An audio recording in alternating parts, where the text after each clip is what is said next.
I want to show you something right here from my pantry. This small dark jar holds basil I dried nearly 2 years ago, back in October 2024. I picked it myself from my garden. I open it up and gently pinch a dried leaf, crushing it between my fingers. Then I bring it close to my nose. Hear that faint crunch? And smell that? It still holds that rich, sweet, almost peppery scent of July sunshine, just like it did the day I put it away. Now, look at this other jar. This basil was dried in July 2025, but it was stored differently. The colors faded, and the scent, well, it's mostly just a faint, dusty smell now. The problem is, many folks work hard to grow and dry their own herbs, only for them to lose most of their flavor and aroma within a few short months. It feels like wasted effort, doesn't it? Today, I'm going to show you the exact, simple ways my mother taught me, and what modern research confirms, to keep your home-dried herbs from becoming flavorless dust. This method, combining careful low-heat drying and specific long-term storage habits, protects the plant's delicate volatile oils. We'll ensure your harvests give their full, vibrant flavor to your cooking for seasons to come, not just a few weeks. You'll learn which herbs are best for drying this way, the precise temperature to use, and how to know your herbs are truly ready for long keeping. This isn't just about saving a bit of money. It's about preserving the taste of your hard work and the goodness of God's earth. I remember my mother Sarah in our summer kitchen. I would have been just a small boy, maybe 6 or 7 years old, so this was around 1950 or 1951. She'd always gather the herbs just before their peak bloom on a warm, clear morning after the dew had dried from the leaves. She always said that was when their strength was highest. I recall the rich green scent of the sage and oregano bundles she'd tie with cotton twine. They would hang from the rafters in the cool, dry attic above the kitchen, out of direct sunlight.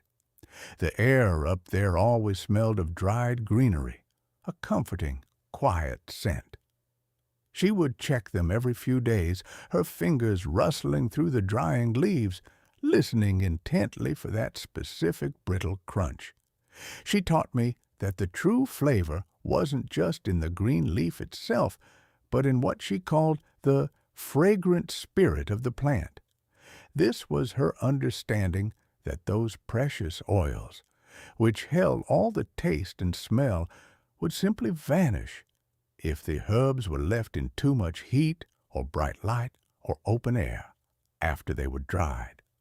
Once they were perfectly crisp, she'd carefully strip the leaves from the stems and store them in those dark stoneware crocks or amber glass jars. These would then go down into our stone-lined cellar, where it was always cool, still, and dark, even on the hottest summer days. The cellar's solid walls kept the temperature steady, and no light reached the shelves. What my mother knew through generations of careful observation and practice, modern science confirms in its own way. Researchers today can measure these same vibrant flavors and aromas, calling them essential volatile oils. They tell us these delicate compounds are highly susceptible to degradation. They explain that exposure to excessive heat, bright light, abundant oxygen, and lingering moisture will cause these oils to break down or simply evaporate into the air. That faint, dusty smell in the second jar of basil I showed you earlier, that's exactly what happens when those essential flavor compounds are lost.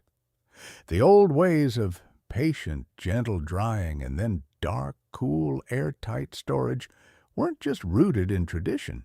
They were truly practical science for preserving the very essence of the harvest, ensuring its goodness lasted. So, how does this method truly work to keep that summer flavor locked in.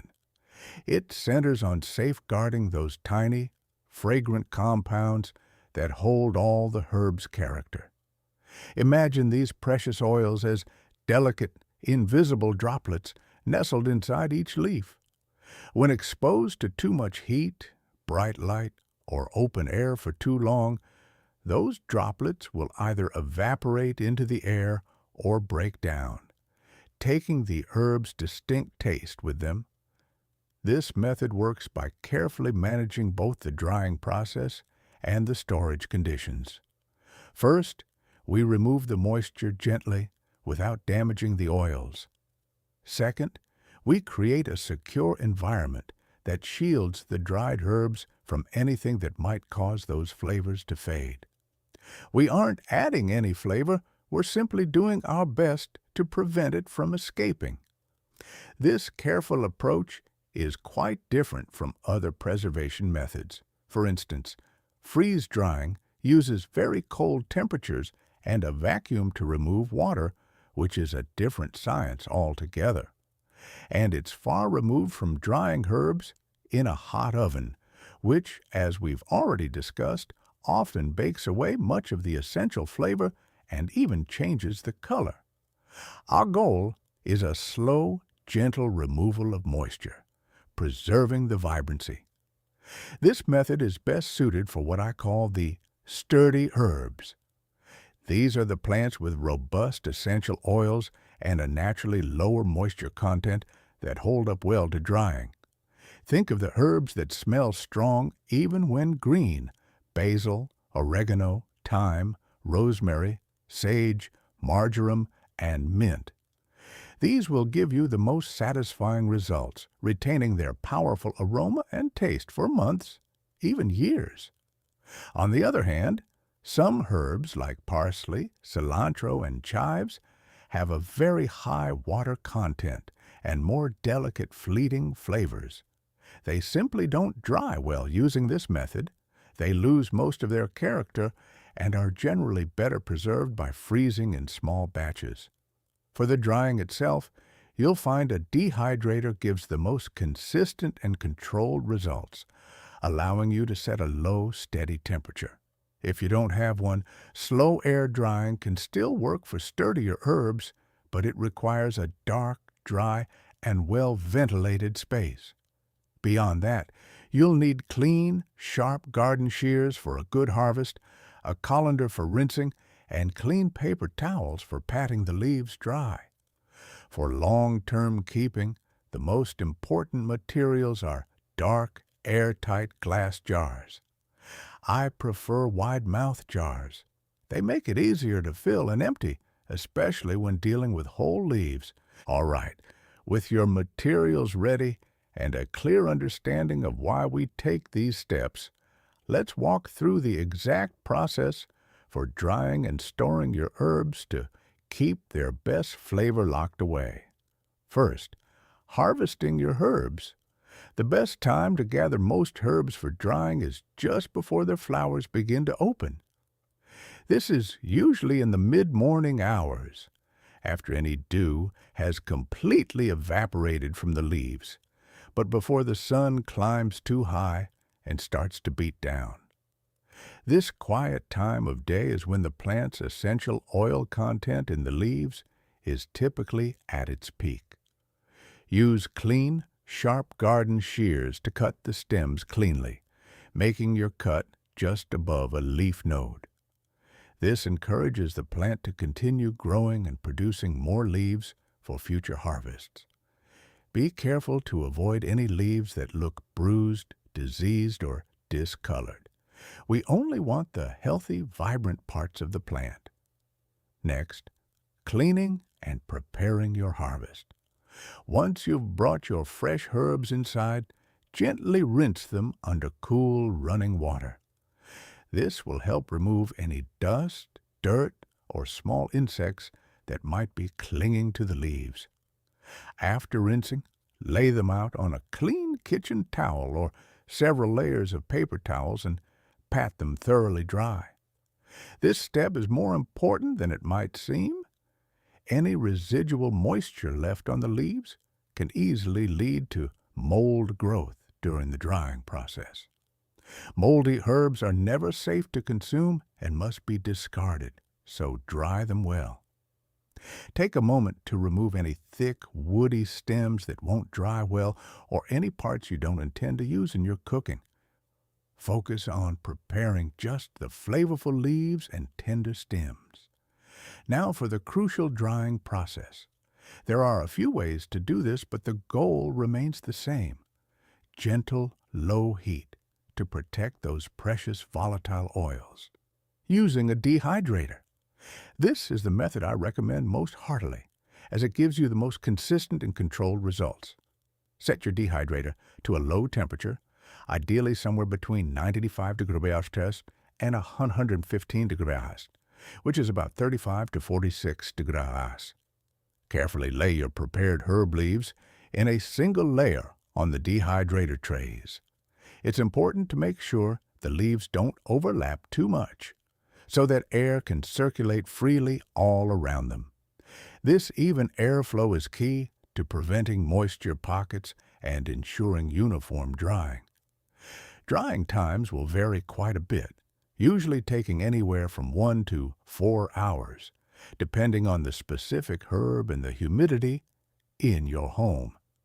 Check them periodically, maybe every hour or so, gently rustling them to see their progress. Air drying. If you don't have a dehydrator, or if you're working with sturdier herbs like rosemary or sage, and you live in a naturally dry climate, air drying can certainly work. Gather small bunches of herbs and tie them loosely at the bottom of the stems with some natural twine. Then hang them upside down in a clean, dry, dark, and well-ventilated area. A cool attic or even a rarely used closet can serve well. To protect them from dust, you can even place the bunches inside a paper bag with several holes punched into it, but make sure there's still plenty of good airflow. This traditional method takes longer, anywhere from a few days to a few weeks, depending on the herb's moisture content and the conditions in your drying space. You must monitor them closely for any signs of mold, especially if your humidity levels are on the higher side. Oven drying. While it is technically possible, I generally don't recommend oven drying. Even the lowest setting on most modern ovens, which is often around 100 degrees or 82 degrees, is usually far too high for delicate herbs. This level of heat can quickly destroy a significant portion of their precious essential oils, leading to a great loss of flavor and even fading their natural color. If you absolutely must use an oven, some folks have had limited success using only the pilot light of a gas oven or simply the warmth from the light bulb in an electric oven for very low heat overnight. If you try this, lay the herbs on a baking sheet lined with parchment paper and leave the oven door ajar a few inches to allow moisture to escape and air to circulate. This is less controlled and requires very close attention. Regardless of which drying method you choose, knowing when your herbs are truly dry is a critical step. Your herbs are properly dry when they feel completely crispy, become brittle, and crumble easily between your fingers with a faint rustling sound. If you try to bend a stem, it should snap cleanly instead of bending or feeling pliable. This definitive dryness is important. If even a little moisture remains, it creates the perfect environment for mold to grow once the herbs are stored away. Take your time with this check. A little extra drying is better than too little. Finally, once your herbs are thoroughly dry and you've confirmed their crispness, let them cool completely to room temperature. If you're storing them whole, gently remove the leaves from their stems. I find it easiest to just rub them between my palms over a bowl. Storing the leaves whole, rather than crushing or grinding them right away, helps to keep those essential oils locked inside for much longer. Transfer the whole, cooled, dried leaves into your chosen dark, airtight glass jars. Remember, dark glass is crucial here because bright light, even indirect light, will degrade those volatile oils over time. Seal the jars tightly to keep out any moisture and air. Label each jar clearly with the herb's name and the date you dried it. This helps you keep track of your stock and ensures you use the older ones first. A cool, dark pantry or cupboard will be their ideal long-term home. While this method of careful drying and dark storage is wonderfully effective, it does have its limits and important considerations for successful long-term keeping. First, remember that not all herbs are created equal when it comes to drying. As I mentioned before, delicate high-moisture herbs like parsley, chives, and cilantro simply don't retain their vibrant flavor well when dried. Their character tends to fade into nothingness. For these plants, freezing them in ice cube trays with a bit of water or oil is generally a much better preservation method. Don't expect them to perform like your sturdy dried basil or oregano. Next, your local climate and indoor environment play a significant role. If you live in a very humid area, trying to air dry herbs will likely be quite challenging. High humidity slows the drying process considerably, and that slow drying greatly increases the risk of mold growth on your harvest. In such conditions, a good dehydrator truly becomes your best friend, as it offers controlled heat and constant airflow to dry herbs quickly and safely. I cannot emphasize this enough. Always prioritize thorough drying to prevent mold. If any of your herbs show even the slightest sign of mold, discard them immediately. They are not safe to consume, and it's not worth the risk to try to salvage them. Proper storage conditions are absolutely paramount, even for perfectly dried herbs. Even the best dried harvest will lose its flavor compounds if stored incorrectly. Placing your dark jars in a cool, dry, dark pantry, a quiet cupboard, or a stone cellar is essential. Avoid storing them near a stove where temperatures fluctuate widely, or by a window where they'll get direct or even indirect light. The cooler and darker the spot you choose, the longer those precious flavors will stay locked inside. Now, about how long they will last. While I spoke of seasons to come, it's important to understand that no dried herb retains its exact peak flavor indefinitely. With proper drying and diligent storage, you can realistically expect excellent flavor retention for 1 to 3 years. After that, the flavor will naturally and gradually diminish. This isn't a failure of the method, but simply a part of nature's cycle. My advice is to try and use your oldest dried herbs within a year or 2 for the very best results, and always work to refresh your stock with new harvests from your garden. You can always tell if they're still potent by simply crushing a leaf between your fingers and smelling it closely. Your own nose is truly the best judge. If the aroma is faint, it's a good sign it's time to use a bit more in your cooking or perhaps start a new batch. Finally, a word on checking your stored herbs. Inspect your jars periodically, especially during the first few weeks after you put them away. Look for any condensation inside the jar, which is a clear sign that the herbs weren't dried thoroughly enough. Also, check for any fuzzy patches, which indicate mold. If you see either of these, it is safest to discard that entire batch of herbs without hesitation. This method works very well for most home gardeners, but if you happen to have a truly massive harvest, or if you encounter persistent issues with mold, it might be worth investigating larger, commercial-grade dehydrators, or reaching out to your local agricultural extension for more tailored advice specific to your circumstances.